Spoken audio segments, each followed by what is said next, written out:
या लोकसभा मतदारसंघात संघ परिवारानं शिरकाव केलाय, तेव्हा काँग्रेस कुठे होती? इथे पहा ना तुम्ही, 2 भाजपचे आमदार आहेत, भाजपचे खासदार आहेत. काल इथे योगी आले प्रचाराला, कशा करता तुम्ही येऊ दिलं?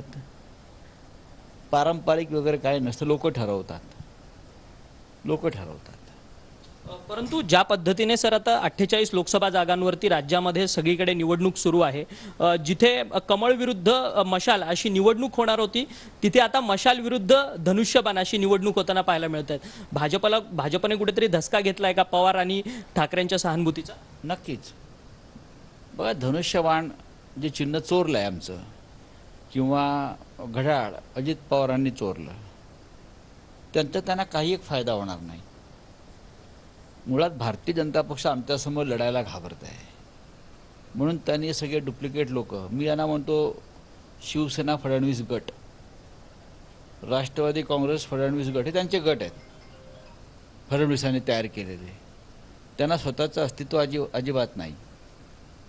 अजित पवारांची तर एकही जागा जिंकून येत नाही, शिंदेची एकही जागा जिंकून येत नाही लोकसभेला. हे चित्र या महाराष्ट्रातलं आहे.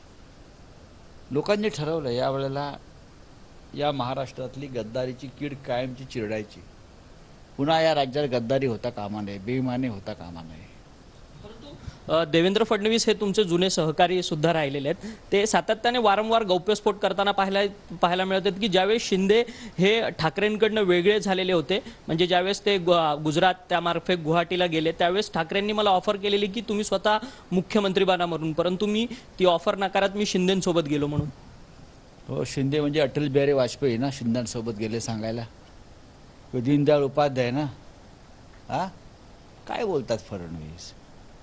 त्यांना मोदी आणि शहांनी मुख्यमंत्री पदाचा लायक समजलं नाही, याचे त्यांना खंत आणि दुःख पाहिजे.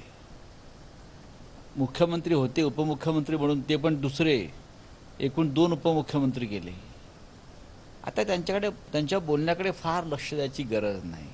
ते निराश आणि वैफल्यग्रस्त आहेत एकंदरीत या राजकारणामुळे. त्यांचं नेतृत्व आता महाराष्ट्राने झिडकारलं आहे, झुगारलं आहे. काही काळ ते मुख्यमंत्री होते म्हणून महाराष्ट्राला माहीत झाले, बाकी काही त्यांचं फार मोठं कर्तृत्व असं मी मानत नाही. मुख्यमंत्री एकनाथ शिंदे हे देखील निवडणुकीच्या प्रचारामध्ये ॲक्टिव्ह मोडवरती आहेत.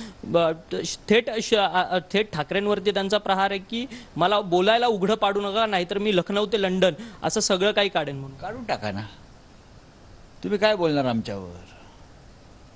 तुम्ही 4 जून नंतर बोलण्याच्या लायकीचे राहिलेले नसाल, तुम्हाला मी आत्ता सांगतो.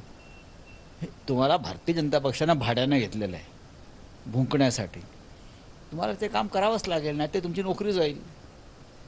प्रकाश आंबेडकर देखील या निवडणुकीमध्ये सक्रिय झालेले आहेत. प्रकाश आंबेडकरांना तुम्ही 6 जागांची शेवटपर्यंत ऑफर केलेली होती, परंतु प्रकाश आंबेडकर सातत्याने आता अनेक प्रचार सभांमध्ये बोलताना पाहायला मिळतात की कुठेतरी ठाकरे आणि काँग्रेस आणि राष्ट्रवादी ही मॅनेज झाली आहे भाजपलाच. आम्ही जीवाची बाजी लावून लढतोय हुकुमशाही विरुद्ध, संविधान वाचवण्यासाठी, डॉक्टर आंबेडकरांच्या प्रतिष्ठेसाठी आम्ही जीवाची बाजी लावली आहे. त्याच्यामुळे आमच्यावरती कोण काय आरोप करते आहे त्याच्याकडे फार आम्ही लक्ष देत नाही.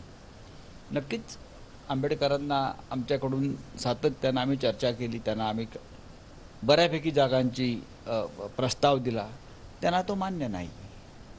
आता उद्याच्या निकालानंतर कळेल.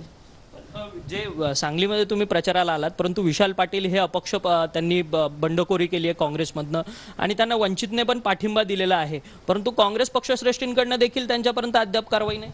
एक लक्षात घ्या की विशाल पाटील यांना कोणी काय पाठिंबा द्यावा हा त्यांचा प्रश्न आहे. उद्या त्यांना अमेरिकेतून पाठिंबा मिळाला किंवा साऊथ आफ्रिकेतून पाठिंबा मिळाला तरी आमचं काही अडचण नाही, त्यांना कोणी पाठिंबा द्यावा.